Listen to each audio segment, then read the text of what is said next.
ಆಯಾಯ ಕಾಲಘಟ್ಟದಲ್ಲಿ ಅನೇಕ ಮಹಾತ್ಮರು ಅವತರಿಸಿ ಬಂದರು. ಅದೇ ತೆರನಾಗಿ ನಿರಂಜನ ಜಂಗಮರಾಗಿರ್ತಕ್ಕಂಥ ಅಲ್ಲಮರ ಅವತಾರ ಯಾಗ ಆಯಿತು. ಅಲ್ಲಮರು ಈ ಧರೆಗೆ ಯಾವ ರೀತಿಯಾಗಿ ಅವತರಿಸಿ ಬಂದರು, ಎಲ್ಲಿ ಅವತರಿಸಿ ಬಂದರು ನಿಮಗೆಲ್ಲ ಗೊತ್ತಿದೆ. ಗೊತ್ತಿರುವಂಥದ್ದ ಸಂಗತಿಗಳನ್ನು ಮತ್ತೆ ಮತ್ತೆ ನಾವು ಮೆಲುಕಾಕುವುದು. ಭಾರತದ ಭವ್ಯತೆಯ, ದಿವ್ಯತೆಯ, ಅಖಂಡತೆಯ ಈ ದೇಶದಲ್ಲಿ ಅನೇಕ ಸಂಸ್ಥಾನಗಳಿದ್ದಾವೆ. ಆಗಿನ ಕಾಲದಲ್ಲಿ 500ಕ್ಕಿಂತಲೂ ಮಿಗಿಲಾದ ಸಂಸ್ಥಾನಗಳಿದ್ದು. ಆ ಪ್ರಸಂಗದಲ್ಲಿ ಕರುನಾಡಿನ ಪರಮ ಪವಿತ್ರವಾಗಿರ್ತಕ್ಕಂಥ ಪುಣ್ಯಬೀಡಿನ ಮಲೆನಾಡಿನ ಶಿವಮೊಗ್ಗ ಜಿಲ್ಲೆಯ ಪವಿತ್ರವಾಗಿರ್ತಕ್ಕಂಥ ಆ ಒಂದು ಕ್ಷೇತ್ರದಲ್ಲಿ ಇರುವ ದಂಪತಿಗಳು ಸುಜ್ಞಾನಿ ಮತ್ತು ನಿರಂಕಾರ. ಹೆಸರು ಅಷ್ಟು ಸುಂದರವಾಗಿದೆ. ಅವರಿಬ್ಬರು ಭಕ್ತಿ ಸಂಪನ್ನರು. ಭಕ್ತಿ ಎಲ್ಲಕ್ಕ ದೊಡ್ಡದು. ಮೊದಲ ಭಕ್ತಿ ಇತ್ತಂದ್ರೆ ಜ್ಞಾನ ತಾನೇ ಅಳವಡ್ತದೆ. ಭಕ್ತಿ ಇಲ್ಲದೆ ಜ್ಞಾನ ಅಳವಡದು. ಭಕ್ತಿಯಲ್ಲಿ 2 ಪ್ರಕಾರದ ಭಕ್ತಿಗಳು. ಒಂದು ವ್ಯಭಿಚಾರ ಭಕ್ತಿ, ಇನ್ನೊಂದು ಅವ್ಯಭಿಚಾರ ಭಕ್ತಿ. ಏಕದೇವೋಪಾಸನೆ, ಬಹುದೇವೋಪಾಸನೆ. ಇಲ್ಲಿ ಅವ್ಯಭಿಚಾರ ಭಕ್ತಿ ಅಂದರೆ ಕಂಡದ್ದೆಲ್ಲ ದೈವ ಅಂತ ನಂಬೋದು ಒಂದು ಭಕ್ತಿ. ಸಿಕ್ಕದಕ್ಕನೇ ದೈವ ಅಂತ ನಂಬೋದು. ಯಾಕಂಗಾಗ್ತದಂದ್ರೆ ಅಜ್ಞಾನ. ಅಜ್ಞಾನ ಇತ್ತಂದ್ರೆ ಮಾತ್ರ ಸಿಕ್ಕದ ಕಂಡದ್ದೆಲ್ಲವೂ ಕೂಡ ದೈವ ಅಂತ ನಂಬುತ್ತದ. ಯಾವಾಗ ನಿಂಗೆ ಜ್ಞಾನ ಅಳವಡ್ತದ ಆವಾಗ ನಿರಾಕಾರನಾಗಿರ್ತಕ್ಕಂಥ, ನಿರ್ಗುಣನಾಗಿರ್ತಕ್ಕಂಥ, ಸಚ್ಚಿತ್ತ ಆನಂದ ಪರಿಪೂರ್ಣನಾಗಿರ್ತಕ್ಕಂಥ ಆ ಪರಮಾತ್ಮ ಒಬ್ಬನನ್ನೇ ಪೂಜಿಸ್ತಾರೆ. ಅದರಲ್ಲಿಯೂ ಕೂಡ ಭಕ್ತಿ ಮಾರ್ಗದಲ್ಲಿ ಆರಂಭದಲ್ಲಿ ಎಲ್ಲರೂ ಕೂಡ ಇನ್ನೂ ಅವರಿಗೆ ಆ ನಿರಾಕಾರವಾಗಿರ್ತಕ್ಕಂಥ ಸಚ್ಚಿತ್ತ ಆನಂದ ಪರಿಪೂರ್ಣನಾಗಿರ್ತಕ್ಕಂಥ ಪರಮಾತ್ಮನ ಆ ಪರಿಪೂರ್ಣವಾಗಿರ್ತಕ್ಕಂಥ ಜ್ಞಾನ ಅಳವಡದ ಸಂದರ್ಭದಲ್ಲಿ ಎಲ್ಲರೂ ಕೂಡ ತ್ರಿಮೂರ್ತಿಗಳಲ್ಲಿ ಒಬ್ಬನಾಗಿರ್ತಕ್ಕಂಥ ಶಿವನನ್ನು ಆರಾಧನೆ ಮಾಡಿದರು. ನಮ್ಮ ಈ ದಕ್ಷಿಣ ಭಾರತ ಶಿವೋಪಾಸನೆಯಿಂದ ಕೂಡಿರ್ತಕ್ಕಂಥದ್ದು. ಯೋಗಿ ಶಿವನನ್ನು ಕುರಿತು ಆರಾಧನೆ ಮಾಡಿದರು. ನಾವು ಶಿವನಿಗೆ ಗೌರವವನ್ನು ಕೊಡ್ತಕ್ಕಂಥವರು ಶರಣರು. ಅರ ಮೂಲಿಗ ನಮಗೆ. ಅರನನ್ನು ನಾವು ದೊಡ್ಡಪ್ಪ ಅಂತ ಕರಿತೀವಿ. ಆದರೆ ಲೋಕಪೂಜ್ಯರಾಗಿರ್ತಕ್ಕಂಥ ಅರನನ್ನು ಆರಾಧಿಸಿ ಆ ಅರನಿಗಿಂತಲೂ ಮಿಗಿಲಾಗಿರ್ತಕ್ಕಂಥ ಪರಾತ್ಪರ ವಸ್ತು ಪರಮಾತ್ಮನನ್ನು ಪರಿಚಯಿಸಿಕೊಟ್ಟಿರ್ತಕ್ಕಂಥ ಲೋಕಪೂಜ್ಯ ವಿಶ್ವಗುರು ಬಸವಣ್ಣನವರನ್ನು ಅಪ್ಪ ಅಂತ ಕರಿತೀವಿ ನಾವು. ಬಸವಣ್ಣ ನಮಗೆ ಅಪ್ಪ. ಅಂಥ ಒಂದು ಏಕೇಶ್ವರವಾದವನ್ನು ಶಿವನನ್ನು ನಮ್ಮ ಭಾರತದಲ್ಲಿರ್ತಕ್ಕಂಥ ಪ್ರತಿಯೊಂದು ಗುಡಿಗುಂಡಾರಗಳಲ್ಲಿಯೂ ಕೂಡ ಶಿವನ ಪ್ರತಿಮೆಗಳಿದ್ದಾವೆ. ಸ್ಥಾವರ ಲಿಂಗಗಳೇನದವಲ್ಲ ಅವು ಶಿವನ ಪ್ರತಿಮೆಗಳು, ಯೋಗಿ ಶಿವನ ಪ್ರತಿಮೆಗಳು. ನಾವು ಯಾರೂ ಬಸವ ತತ್ವವನ್ನು ಹೇಳ್ತಕ್ಕಂಥವರು ಯಾರನ್ನ ಟೀಕೆ ಮಾಡಂಗಿಲ್ಲ. ನೇರವಾಗಿ ನಾವು ಸಂದೇಶವನ್ನು ಕೊಡುವಂಥವರು. 12ನೇ ಶತಮಾನದಲ್ಲಿ ಬಸವಾದಿ ಪ್ರಮಥರು ಯಾವ ತತ್ವ ಸಿದ್ಧಾಂತವನ್ನು ಹೇಳಿ ಹೋಗಿದಾರೆಯೋ ಆ ತತ್ವ ಸಿದ್ಧಾಂತವನ್ನು ಜನಮಾನಸದ ಹೃದಯಕ್ಕೆ ಬಿತ್ತುವಂಥ ಕಾರ್ಯವನ್ನು ಅತ್ಯಂತ ಕಳಕಳಿಂದ ಮಾಡ್ತಕ್ಕಂಥ ಬಂದವರು ಅದು ಬಸವ ತತ್ವನಿಷ್ಠರು ಸ್ವಾಮಿಗಳು. ಆ ಕಾರ್ಯವನ್ನು ಮಾಡೋದೇ ನಮ್ಮ ಕರ್ತವ್ಯ. ನಾವು ಯಾವುದೇ ಟೀಕೆ ಟಿಪ್ಪಣಿಯನ್ನು ಮಾಡೋದಿಲ್ಲ. ಭಾಳ ಜನರಿಗೆ ಕಾಮಣಿ ಆಗ್ಯದ, ಆ ಕಾಮಣಿ ಹೋಗಬೇಕು. ನಾವು ಒಂದಿಷ್ಟು ಜ್ಞಾನಕ್ಕೆ ಮಹತ್ವವನ್ನು ಕೊಡಬೇಕು, ಚಿಂತನೆಗೆ ಮಹತ್ವವನ್ನು ಕೊಡಬೇಕು. ನಾವು ಚಿಂತನೆಯನ್ನು ಮಾಡ್ತಾ ಇಲ್ಲ. ಎಲ್ಲವನ್ನು ಸುಮ್ಮನೆ ಏನಂದರೆ ಗೋಣ ಹಾಕಿ ಒಪ್ಕೊತೀವಿ. ಆಗ ಆಗಬಾರ್ದು.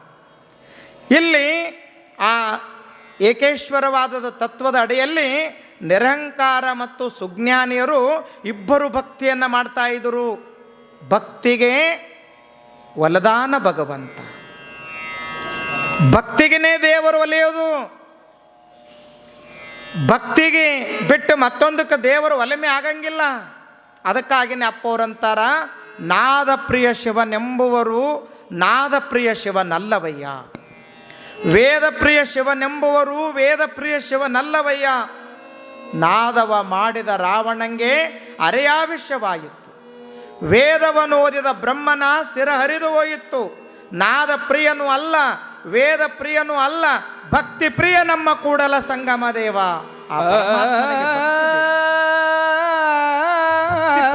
ಶ್ರದ್ಧೆಯಿಂದ ನಿಷ್ಠೆಯಿಂದ ದೇವರನ್ನು ಸ್ಮರಿಸುತ್ತಾರೆಯೋ ದೇವರು ಅವರಿಗೆ ಒಲಿಯುತ್ತಾನೆ. ಪ್ರಪಂಚದ ಇತಿಹಾಸದಲ್ಲಿ ಎಲ್ಲರೂ ಭಕ್ತಿಯನ್ನು ಮಾಡಿದ್ದಾರೆ. ಭಕ್ತಿ ಎಂಬುದು ಅಷ್ಟು ಸುಲಭ ಅಲ್ಲ.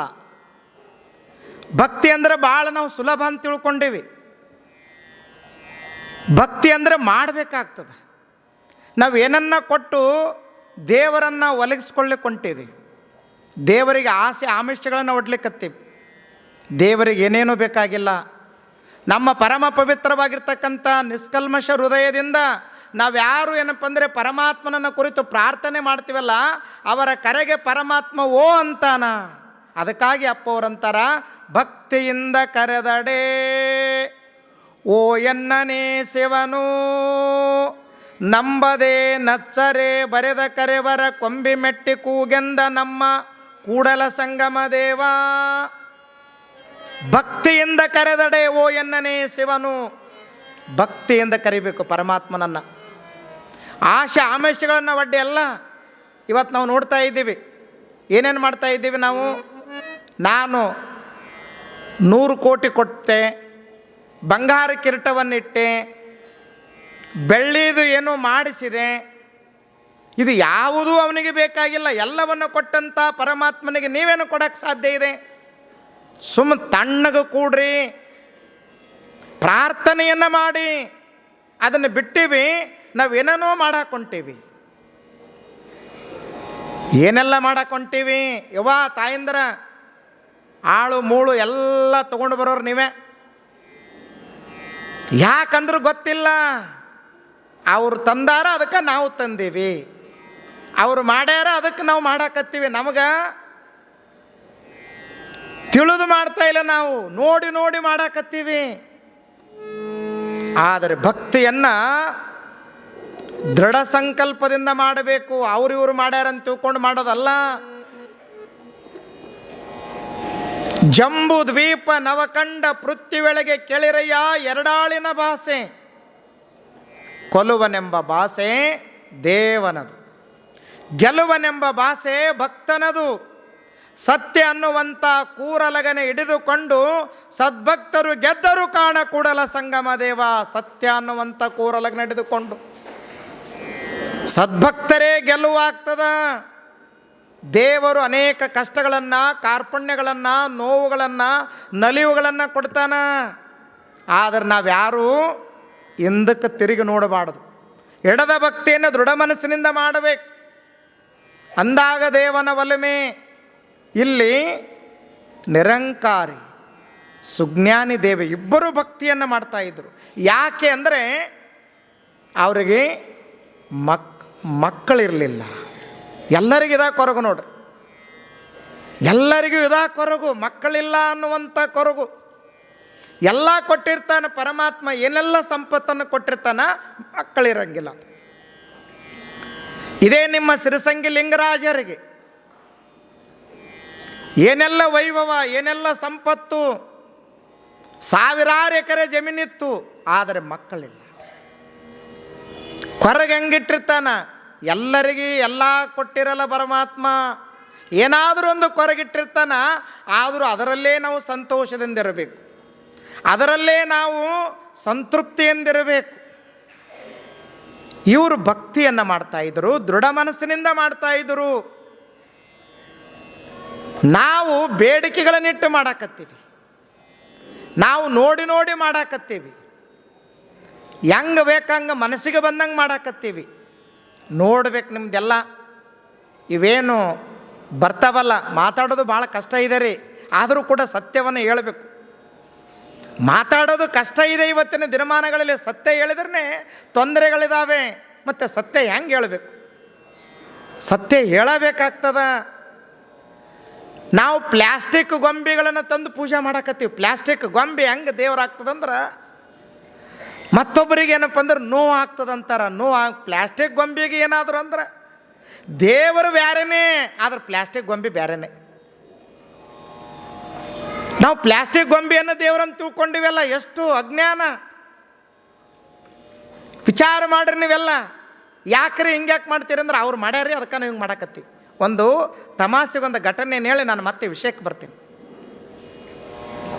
ಸುಮ್ಮನೆ ಹಂಗೆ ಗಂಭೀರವಾಗಿ ತೊಗೊಂಡೋಗೋದಲ್ಲ. ಒಂದು ದೇವಾಲಯವನ್ನು ಕಟ್ಟಲಿಕ್ಕತ್ತಿದ್ರು ಊರನವರೆಲ್ಲರೂ ಕೂಡಿ.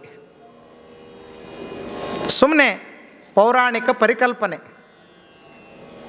ಒಂದು ಕಥೆ ಅಷ್ಟೇ ಅದು. ಅದರ ಹಿಂದಿನ ಸತ್ಯವನ್ನು ಅರ್ಥ ಮಾಡ್ಕೋಬೇಕು ನಾವು. ಕಟ್ಟೋದು ಮುಗೀತು. ಅಲ್ಲಿ ಒಂದು ಪ್ರತಿಮೆಯನ್ನು ಕೂಡಿಸಿದರು. ಪ್ರತಿಮೆ ಕೂಡಿಸ್ತಾರೆ. ಉದ್ಘಾಟನೆ ಮಾಡಬೇಕಾಗಿತ್ತು. ಉದ್ಘಾಟನೆ ಯಾರು ಮಾಡೋದ್ರಿ ಅಂದರು. ಇದಕ್ಕೆ ಅತಿ ಹೆಚ್ಚು ಕಾಣಿಕೆಯನ್ನು ಯಾರು ಕೊಟ್ಟಾರ ಅವರ ಉದ್ಘಾಟನೆ ಮಾಡಬೇಕು. ಗೌಡ್ರು ಕೊಟ್ಟಾರಿ 10 ಲಕ್ಷ ರೂಪಾಯಿ. ಗೌಡ್ರು ಉದ್ಘಾಟನೆ ಮಾಡಲಿಕ್ಕೆ ಸನ್ನದ್ಧರಾದರು. ಸಂಭ್ರಮ, ಇಡೀ ಊರು ಜನ ಬಂದಾರ. ಹೊಸ ಹೊಸ ಬಟ್ಟೆಗಳನ್ನು ಧರಿಸಿ ಸಂಭ್ರಮ ಸಡಗರದಿಂದ ಬಂದಾರ. ಗೌಡ್ರು ಬಂದರು. ನಾನಾ ಉದ್ಘಾಟನೆ ಮಾಡೋದೈತಲ್ಲ ಅಂತ. ಚಲೋ ರೇಷ್ಮೆ ಪಟಗ, ರೇಷ್ಮೆ ದೋತರ, ರೇಷ್ಮೆ ಅಂಗಿ. ಗೌಡ್ರ ಹೆಂಗೆ ಉದ್ಘಾಟನೆ ಮಾಡಿದ್ರು. ನೀವು ಹೆಂಗೆ ಅಂತೀರಪ್ಪ? ದೈವ ಹಂಗೆ ಮಾಡ್ತೀನಿ ರೀ ಅಂದ್ರು. ಯಾರೋ ಒಬ್ಬ ಭಕ್ತ ದೊಡ್ಡ ಗಂಟೆ ಕೊಟ್ಟಿದ್ದ, ಅಲ್ಲೇ ಎದರಿಗೆ ಕಟ್ಟಿದ್ರು. 4 ಎಕರೆದಾಗ ಕಂಪೌಂಡದ ಒಳಗಡೆ ಗುಡಿ ಇತ್ತು. ಅಲ್ರಿ, ಅದು ಗಂಟೆ ಹೊಡೆದಕ್ಕೆ ಅಂದು ಉದ್ಘಾಟನೆ ಮಾಡಿಬಿಡ್ರಿ, ನೀವು ಆದಮೇಲೆ ನಾವೆಲ್ಲರೂ ಬರ್ತೀವಿ ಅಂದ್ರೆ ಅವ್ರು ಆಗಲಿಲ್ಲ, ಭಾಳ ಚಲೋ ಆಯ್ತು ಅಂದರು. ಗೌಡ್ರು ಒಳಗೆ ಬಂದರು. ಗಂಟೆ ಹೊಡಿಬೇಕಂತಾರ, ಗಂಟೆ ನಿಲ್ಕಲ್ದು. ಯಾಕ್ರಿ? ಗಿಡ್ಗೌಡ ಅದ. ನಾವು ಗಿಡ್ಗೌಡ ಇದ್ರಿರ್ಲಕ್ಕ 1 ಕ್ವಿಂಟಲ್ ಅದಾನ. ಗಂಟೆ ಹೊಡಿಬೇಕಂತಾನ ನಿಲ್ಕಲ್ದು. ನಿಲ್ಕಲಿಕ್ಕಂದ್ರೆ ಏನು ಮಾಡ್ತೀರಿ? ಏನು ಮಾಡ್ತೀರವರ? ಹೊಡೆದವ್ರ ನೀವೆಲ್ಲ. ಅವನು ಹಂಗೆ ಮಾಡಿದೇನ್ರಿ. ಏನು ಮಾಡಿದನ್ರಿ? ಜಿಗದು ಹೊಡೆದ. ಹಿಂಗೆ ಜಿಗದು ಗಂಟೆ ಹೊಡ್ಯಕ್ಕೆ ಹೋದಾದ ಕಚ್ಚಿ ಕಳೆದು ಬಿಡಿತು. ಕಚ್ಚಿ ಕಳೀತದು. ಯಾಕಂದ್ರೆ ಗಿಡ್ಡ ಅದು ರೇಷ್ಮೆ ಮೊದಲೇ ನಿಂದ್ರಂಗಿಲ್ಲ. ಕಚ್ಚಿ ಕಳೀತು. ಪಕ್ಕಕ್ಕೇನಪ್ಪ ಅಂದ್ರೆ ಕಚ್ಚಿ ಸಿಗಿಸ್ಲಕತ್ತಿದವ. ಅವ್ರು ನೋಡಿದ್ರು, ನಮ್ಮ ಊರು ಗೌಡ್ರು ಕಚ್ಚಿ ಕಳೆದ ಗಂಟೆ ಹೊಡೆಯೋ ನೇಮ ಮಾಡ್ಯಾರ. ಪ್ಯಾಂಟಿನ ಮಂದಿ ಎಲ್ಲರ ದೋತ್ರ ಉಟ್ಕೊಂಬರ್ಲಕತ್ತಿದ್ರು. ಯಾತ್ರಿದ್ರು ಅವರು ದೋತ್ರ ಉಟ್ಕೊಂಬಂದರು.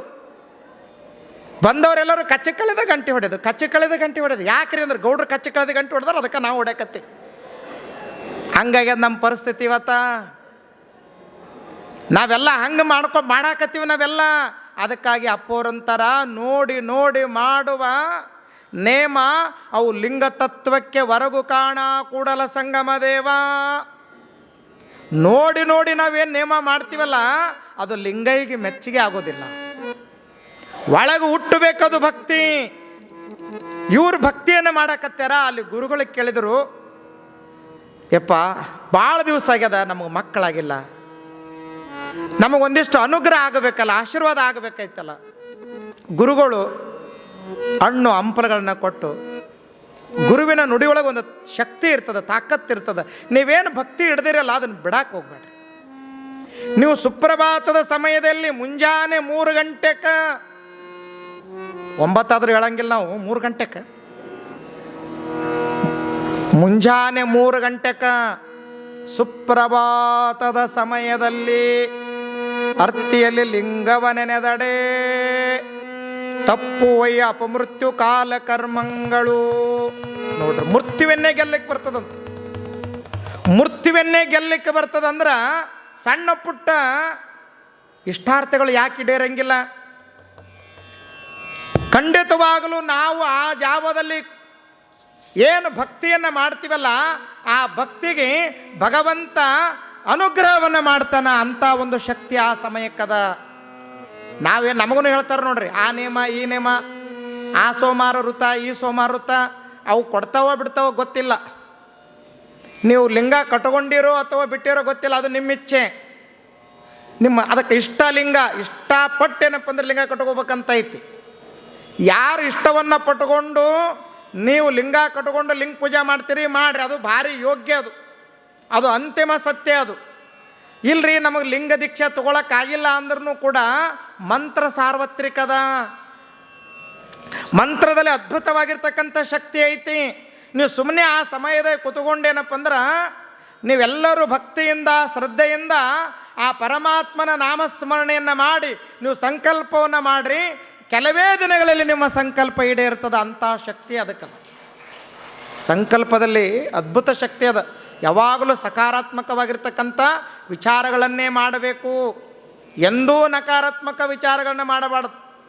ಇದು ಆಗಂಗಿಲ್ಲ ಅನ್ನಬಾರ್ದು, ಇದು ಸಾಧ್ಯ ಇದೆ, ಇದು ಆಗ್ತದ ಅಂತ ತಿಳ್ಕೊಂಡು ಖಂಡಿತವಾಗಲೂ ಮಾಡಿದರೂ ಕೂಡ ಅದಕ್ಕೆ ಅದು ಸಾಧ್ಯ ಆಗ್ತದ. ಇವರು ಗುರುಗಳ ಮಾರ್ಗದರ್ಶನದಂತೆ ಮುಂಜಾನೆ 3 ಗಂಟೆಗೆ ಸ್ನಾನ ಮಾಡಿ ಆ ಪವಿತ್ರವಾಗಿರ್ತಕ್ಕಂಥ ಒಂದು ಜಾಗದಲ್ಲಿ ಕೂತ್ಕೊಂಡು ಅವರು ಆ ಮಂತ್ರ ಪಠನೆಯನ್ನು ಮಾಡಕತ್ತಿದ್ರು. ಆ ಮಂತ್ರ ಪಠನೆಯನ್ನು ಮಾಡಿದರೂ ಕೆಲವೇ ದಿನದಲ್ಲಿ ಅವರಲ್ಲಿ ಏನೋ ಒಂದಿಷ್ಟು ಬದಲಾವಣೆ ಕಾಣಕತ್ತು. ಅವರಿಗೆ ಆತ್ಮವಿಶ್ವಾಸ ಬಂತು. ಖಂಡಿತವಾಗಲೂ ನಮಗೆ ಒಬ್ಬ ಓರ್ವ ಪುತ್ರ ಹುಟ್ಟುತ್ತಾನೆ. ನೋಡ್ರಿ, ಕಾನ್ಫಿಡೆನ್ಸ್ ಅಂತಾರಲ್ಲ, ಆತ್ಮವಿಶ್ವಾಸ ಅಂತಾರಲ್ಲ, ಅದಕ್ಕಿಂತ ಮತ್ತೊಂದು ಇನ್ಯಾವುದಿಲ್ಲ. ನಮಗೆ ಆತ್ಮವಿಶ್ವಾಸ ಮೂಡಬೇಕದು. ಅವರಿಗೆ ಆತ್ಮವಿಶ್ವಾಸ ಮೂಡಿತು. ಆವಾಗ ಆತ್ಮವಿಶ್ವಾಸ ಬಲಗೊಂಡಾಗ ಕನಸುಗಳು ಬೀಳ್ತಾವ. ಕನಸಿಲ್ಲ ಅಂತೇಳ್ಬೇಡ್ರಿ, ಕನಸುಗಳು ಸತ್ಯ ಆಗ್ತಾವ. ಸಿಗ್ಮಂಡ್ ಫ್ರಾಯ್ಡ್ ಅನ್ನುವಂಥ ತತ್ವಜ್ಞಾನಿ ಕನಸಿನ ಬಗ್ಗೆನೇ ಒಂದು ಅದ್ಭುತವಾಗಿರ್ತಕ್ಕಂಥ ಗ್ರಂಥವನ್ನು ಬರೆದಾನ. ಕನಸುಗಳನ್ನು ಕಾಣಬೇಕು ಮನುಷ್ಯ. ಆದರೆ ನಾವು ಯಾವ ರೀತಿಯಾಗಿ ಆಲೋಚನೆಗಳಿರ್ತಾವಲ್ಲ ಅದೇ ತೆರನಾಗಿ ನಮ್ಮ ಕನಸುಗಳಿರ್ತವೆ.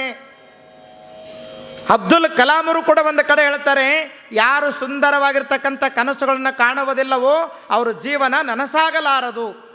ಕನಸು ಕಂಡ ಮೇಲೆ ಕಂಬಳಿ ಹಚ್ಕೊಂಡು ಮಕ್ಕಳದೇನು? ಕನಸು ಕಂಡ ಮೇಲೆ ಎಚ್ಚರ ಆಗಬೇಕು. ಭಾಳ ಮಂದಿ